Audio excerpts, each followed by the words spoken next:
Assalamualaikum warahmatullahi wabarakatuh. Alhamdulillah, alamin.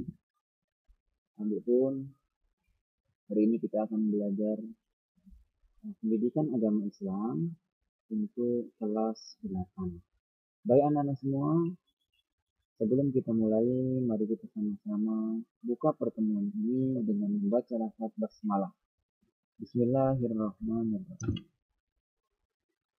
Nah, pada pembahasan kali ini anak-anak semua, kita akan membahas tentang bagaimana cara kita beriman kepada Allah Subhanahu wa taala, dengan salah satunya adalah mengimani kitab-kitab yang sudah Allah turunkan kepada umat manusia yang melalui dengan perantara Rasul-Rasul Allah Shallallahu Alaihi Wasallam. Baik anak-anak semua, dalam pelaksanaan pembelajaran kali ini, Bapak selalu mengingatkan untuk anak-anak semua jangan lupa tetap memakai masker, mencuci tangan dengan sabun dan air mengalir, dan senantiasa untuk menjaga physical distancing. Karena dengan 3 hal tersebut adalah salah satu upaya di mana kita menjaga diri atau ikhtiar lahir kita untuk terhindar dari yang namanya virus COVID-19. Untuk itu, Bapak selalu mengingatkan untuk anak-anak semua selalu menjaga protokol kesehatan dengan 3M ini. Baik anak-anak semua, pada kesempatan kali ini kita akan membahas kurang lebih ada 4 kompetensi dasar, yang dimana 4 kompetensi dasar dalam kita belajar tentang memahami kitab-kitab yang Allah turunkan melalui perantara-perantara Rasul. Ini ada 4 macam. Yang pertama adalah bagaimana nanti anak-anak semua mampu mengimani betul-betul dengan sepenuh hati, ya, di dalam hati kita, terus kita juga bisa mengucapkan dengan lisan kita, dan kita iringi dengan perbuatan. Terus yang kedua, ada sebab pembahasan kali ini adalah menunjukkan perilaku toleransi sebagai implementasi beriman kepada kitab-kitab suci Allah Subhanahu wa taala. Adapun yang ketiga ada bagaimana kita memahami makna beriman kepada kitab-kitab Allah Subhanahu wa taala, dan yang terakhir bagaimana kita menyajikan dalil-dalil nakli maupun dalil asli tentang beriman kepada kitab-kitab Allah Subhanahu wa taala. Dan anak-anakku semua yang cerdas, kita akan masuk kepada pembahasan yang pertama. Baik anak-anak semua, kita bisa lihat makna iman. Iman itu anak-anak semua di dalam buku telah dijelaskan bahwa berasal dari kata bahasa Arab. Ya, jadi iman itu berasal dari bahasa Arab, yakni amana yu'minu imana, yang artinya itu adalah yakin ataupun percaya dengan kitab-kitab Allah Subhanahu wa taala. Yakin kita bagaimana, kepercayaan kita bagaimana, yang dimaksudkan di dalam ini iman juga bisa dikatakan dalam sebuah istilah anak-anak semua, bahwa meyakini di dalam hati, mengucapkan dengan lisan, dan dilakukan atau diikrarkan dengan perbuatan kita. Nah, jadi seperti itu. Nah, terus anak-anak semua kita harus perlu melihat bahwa kitab-kitab yang Allah turunkan ini sesuai dengan ketentuan yang ada di dalam Al-Quran. Next, kita akan lihat. Nah, ada yang disebut dengan kitab ataupun suhuf, ya. Kitab dan suhuf. Nah, apa sih yang disebut dengan kitab itu dan apa yang disebut dengan suhuf? Kita akan lihat bersama-sama ya. Di mana penerima suhuf di sini ada 2 orang nabi besar, yakni Nabi Ibrahim dan Nabi Nah, kitab tadi bahwa memiliki pengertian itu adalah wahyu Allah Subhanahu wa Ta'ala yang disampaikan kepada para rasulnya sudah berbentuk buku atau kitab atau bentuknya mushaf, ya. Jadi kalau anak-anak semua sering mengaji membaca kitab Al-Quran, itu yang disebut dengan kitab. Nah, terus bagaimana dengan yang disebut dengan suhuf?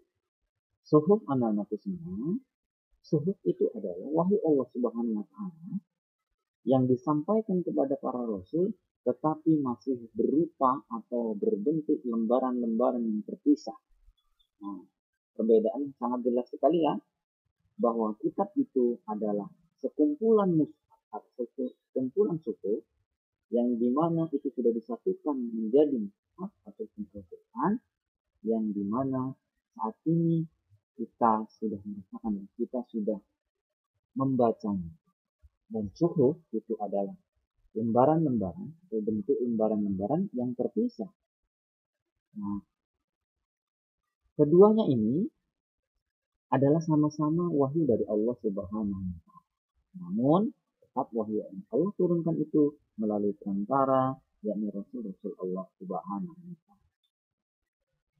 Oke, itulah perbedaan antara kitab dengan suhuf. Next, kita akan lihat kitab.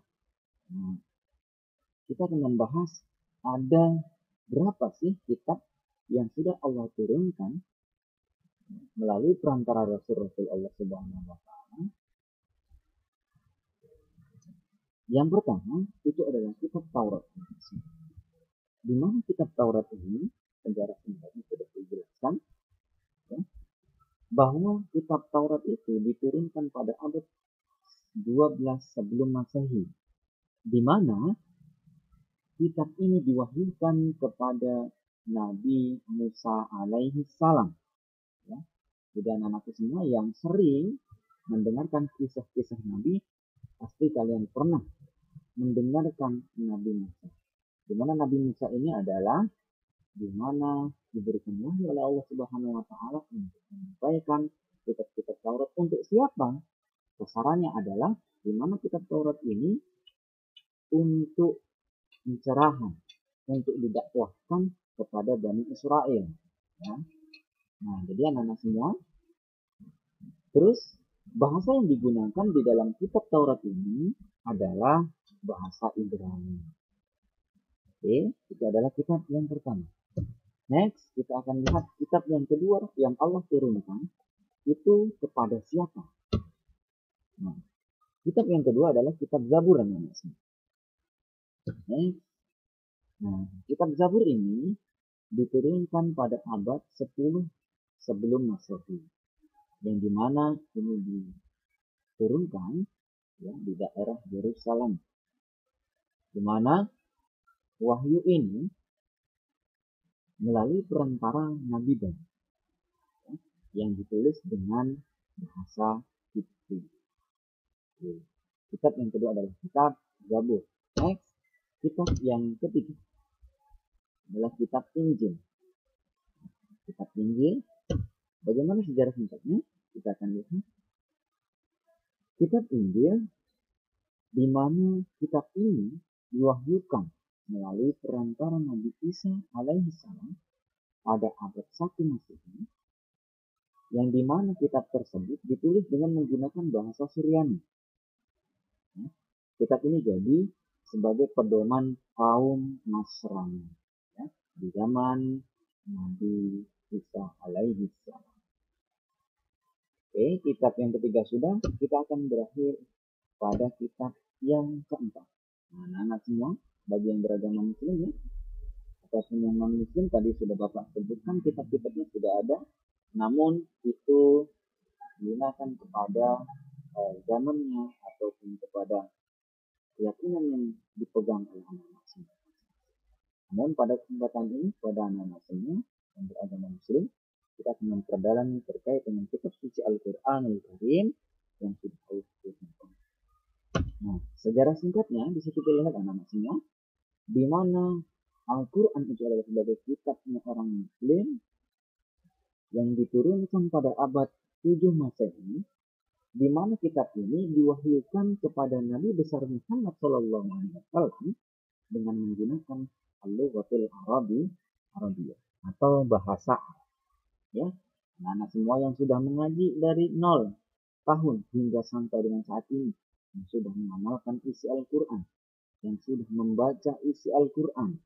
Nah, ini adalah salah satu bentuk anak-anakku semua itu beriman kepada kitab-kitab Allah sebagai perwujudan kita beriman kepada Allah Subhanahu wa Ta'ala.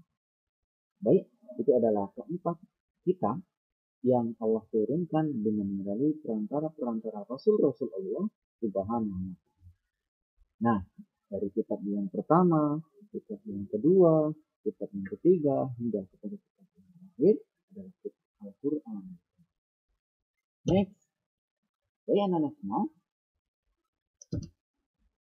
selanjutnya ini ada penerapan perilaku yang mulia bagi orang yang beriman kepada kitab Allah. Nah, kalau kita ingin dikatakan sebagai orang yang beriman kepada Allah dan mengimani kitab-kitab suci Al-Quran atau kitab-kitab yang Allah sudah turunkan, maka ini yang harus kita perhatikan. Bapak berikan 3 contoh nih. Ya, silahkan nanti anak-anak semua di rumah masing-masing melihat situasi dan kondisi. Ya, ketika kalian beriman kepada kitab Allah, apakah ini sudah menjadi perilaku saya atau belum? Nanti silakan anak-anak lihat kehidupan anak-anak semua. Yang pertama, anak-anak semua, perilakunya adalah meyakini. Nah, tadi sudah Bapak katakan bahwa meyakini ya itu adalah di dalam hati. Lalu kita ucapkan dengan lisan, dan kemudian kita lakukan dengan perbuatan. Itu yang disebut dengan iman kepada kitab maupun kepada kelima iman di dalam rukun iman. Adapun yang kedua, anak semua, penerapan perilaku kita atau penerapan akhlak mulia kita terhadap kitab-kitab Allah itu adalah berusaha menghormati. Nah, anak-anak semua, tidak hanya dengan orang tua kita saja, tidak hanya dengan orang yang lebih tua saja, namun terhadap kitab yang kita pelajari ini harus kita hormati. Apapun bentuknya, kalau itu adalah ladang ilmu, maka wajib kita hukumnya untuk menghormati. Terus kita harus muliakan. Bagaimana Pak kita cara memuliakan? Nah, ketika kita memegang Al-Quran harus sesuai. Ya, tidak boleh kita taruh di bawah. Itu tidak boleh. Itu adab kita terhadap kitab-kitab Allah Subhanahu. Dan menjunjung tinggi kitab suci Al-Quran. Isinya kita harus agungkan. Isinya kita harus amalkan. Jangan sampai ketika kita sudah memahami, ketika kita sudah menerapkan perilaku kita, jangan sampai kita tidak menjunjung tinggi nilai-nilai yang ada di dalam Al-Quran. Next, yang ketiga, perilakunya adalah namanya yang perlu dan yang bisa kita lakukan adalah menjadikan Al-Quranul Karim sebagai petunjuk dan pedoman. Jadi anak-anak semua komplit sudah Allah Subhanahu wa Ta'ala menciptakan kita dengan segala keperluan dan kebutuhan kita. Ya, di sini sudah Allah cantumkan pedoman kita untuk hidup, ya, pedoman kita untuk melaksanakan aktivitas rutinitas kita sehari-hari. Itu sudah Allah aturkan di dalam kitab suci Al-Quran. Nah, bagi anak-anak semua, itulah ulasan terkait dengan pembahasan kita hari ini. Nah, jadi anak-anak semua tetap semangat, tetap harus bisa bagaimana cara kita mengimani kitab-kitab suci Allah Subhanahu wa Ta'ala yang sudah diperantarakan kepada kita tadi, di mana menyampaikan kepada kita itu dengan penuh perjuangan. Next, tugas. Di sini Bapak berikan tugas untuk anak-anak semua dari materi yang sudah Bapak sampaikan, silahkan anak-anak semua dapat merangkum ya dan dibuat dalam bentuk peta konsep. Nah, rangkuman anak-anak semua nanti dibuat peta konsep ya. Jadi peta konsepnya judul besar di atas anak-anak semua. Terus di bawahnya kalian berikan penjabaran kitab-kitab suci yang Allah turunkan di Musa siapa, Nabi Musa apa yang diturunkan, di Muhammad apa yang telah dibawa. Dan keempat, kitab. Terus tadi sudah Bapak jelaskan semuanya ya. Nah, itu masukkan di dalam peta konsep dan ide. Next, pertemuan kita anak-anak semua, kita akan bahas materi yang sudah Bapak sampaikan tadi dulu. Dan untuk pertemuan yang akan datang, kita baru akan bahas tentang dalil. Bagaimana dalil yang sudah Allah keluarkan di dalam kitab Al-Quran terkait dengan keempat kitab tersebut. Ya, dan menghafalkan dalil tersebut di kesempatan yang akan datang. Oke, sebelum Bapak tutup, di sini Bapak kembali lagi ingatkan anak-anakku semua, tetap jaga protokol kesehatan dengan memakai masker, mencuci tangan dengan air mengalir, dan physical distancing. Oke, itu saja yang bisa dapat Bapak sampaikan. Sebelum Bapak tutup, anak-anakku semua, bagi anak-anakku semua yang beragama non-muslim, karena di dalam grup Classroom itu Bapak satukan antara seni bahasa Lampung dengan pendidikan agama Islam, maka anak yang non-muslim pada saat mata pelajaran agama Islam silahkan diabaikan saja. Ya, ini hanya terkhusus untuk anak-anakku semua yang beragama Muslim. Dan pada saat Bapak berikan informasi untuk kita ada kelas bahasa daerah Lampung, maka semuanya masuk. Seperti itu ya anak-anak semua. Tetap jaga kesehatan. Salam sehat untuk anak-anak semua di rumah. Tetap semangat. Jangan sampai anak-anak semua tidak semangat dalam melaksanakan proses pembelajaran. Sekian dan terima kasih.